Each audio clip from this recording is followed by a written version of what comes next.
I woke up to the sound of my own shallow breathing, the smell of antiseptic burning my nostrils, and the cold, sterile light of a hospital room glaring down at me. At first, I couldn't process what had happened. I tried to move my legs, only to realize they were gone, both of them. The explosion during the classified mission with U.S. ordnance had taken everything from me in an instant. My mobility, my pride, my sense of self. The doctor said it was a miracle I survived. But surviving didn't feel like winning. It felt like being trapped in a body that no longer belonged to me. And then she walked in. My wife. Pregnant. Full of life. Or so I thought.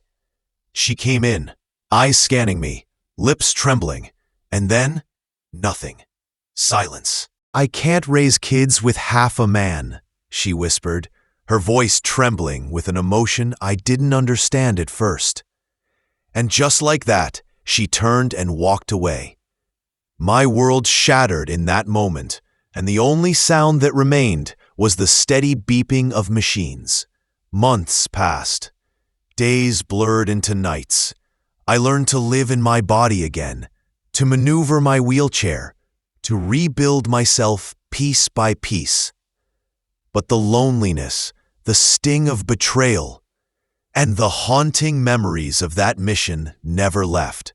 Then he came, a man in a black suit, with a presence that demanded attention, a cold, unreadable expression. He didn't knock. He didn't introduce himself. He simply walked in, placed a folder on my lap, and said, "Your unit was exposed to restricted chemical weapons. Each survivor is entitled to $300 million in compensation. But accepting it means you can never speak about what happened that day." I stared at him. My hands trembled as I opened the folder. Papers, legal documents, evidence of cover-ups. The weight of secrecy pressing down on me. And yet, in that moment, I realized something terrifying. The world had not only betrayed me, my own wife had abandoned me, and now the government wanted to buy my silence. That night, I sat in my wheelchair, staring at the ceiling, feeling the anger boil within me, not just for the loss of my legs, not just for her betrayal, but for the truth that had been stolen from me, the truth that the world wasn't allowed to know. And then a thought struck me. If I couldn't have justice through the world, I would take it myself. The first months after the incident were hell. I had to relearn everything. Eating, typing, even the simplest movements became a challenge. But every day, every motion, every painstaking effort became a rehearsal. For what?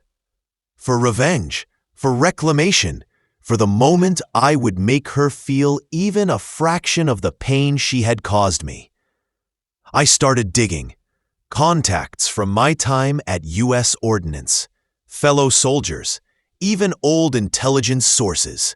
I discovered her betrayals were not just emotional. She had taken advantage of my absence, manipulating friends, family, and even financial resources meant for my recovery. Each discovery added fuel to the fire within me.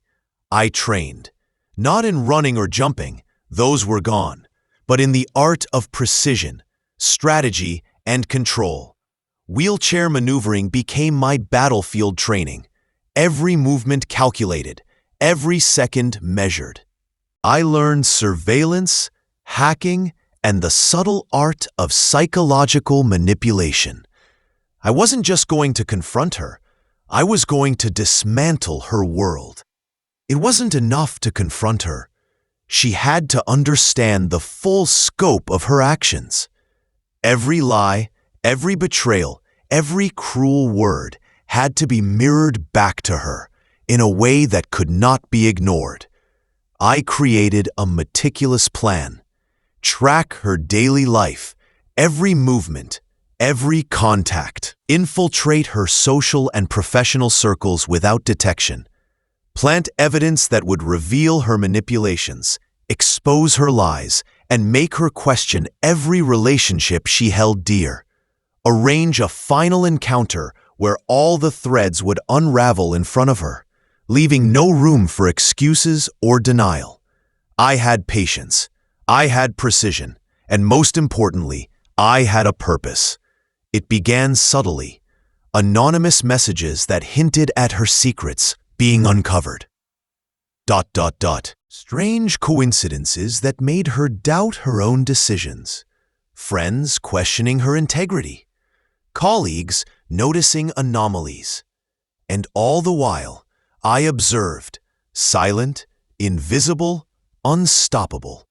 Her confidence began to erode. The smirk she once wore at my hospital bedside, the one that had cut deeper than any blade, started to fade. She didn't know the architect of her unraveling was the very man she had abandoned, the man she thought would never return to confront her. And then, the final stage, I arranged a meeting under the guise of a reconciliation attempt. She arrived, nervous, expectant, unaware that she was walking straight into my trap.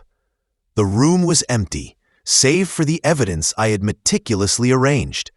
Documents proving her lies, recordings of conversations she thought were private, financial audits showing her manipulations. I wheeled in slowly, every motion deliberate, every glance controlled. She froze when she saw me.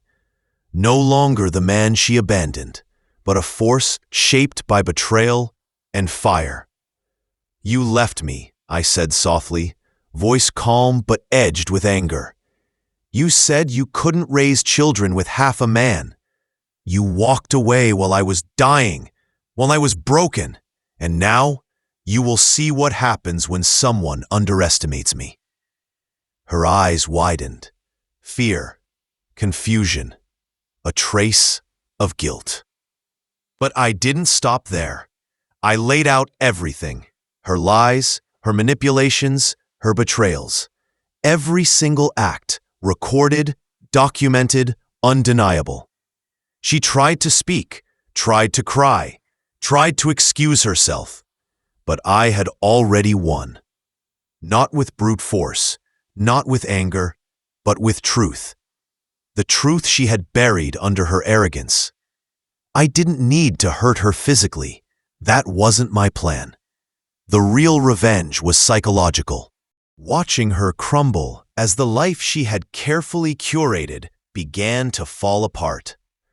Friends abandoning her trust. Colleagues questioning her credibility. Family members confronting her for lies she thought were safe. And at the center of it all, me, the man she had discarded. Her empire of lies collapsed in front of her. And when the final moment came, I leaned close, voice calm but icy.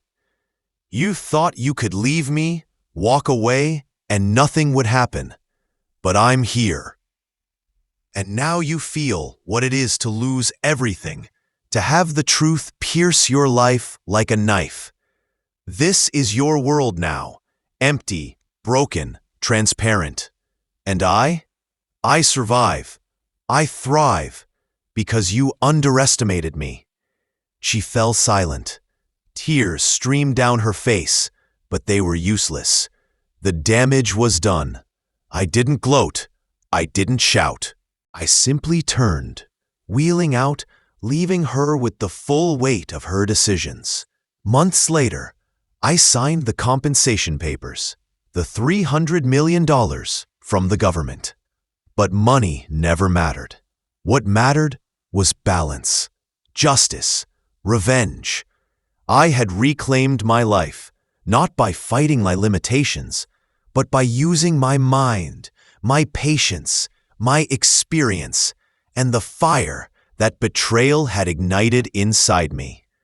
My legs were gone. My marriage was gone. But my power, my dignity, and my purpose, those I reclaimed. And as I looked out over the city, the world moving on unaware of the storm that had passed through one broken man's life, I smiled. Because I had survived, I had conquered, and I had made the one who abandoned me see the true cost of betrayal. No one ever truly walks away from the consequences of their choices, and I, broken as I was, had the last laugh.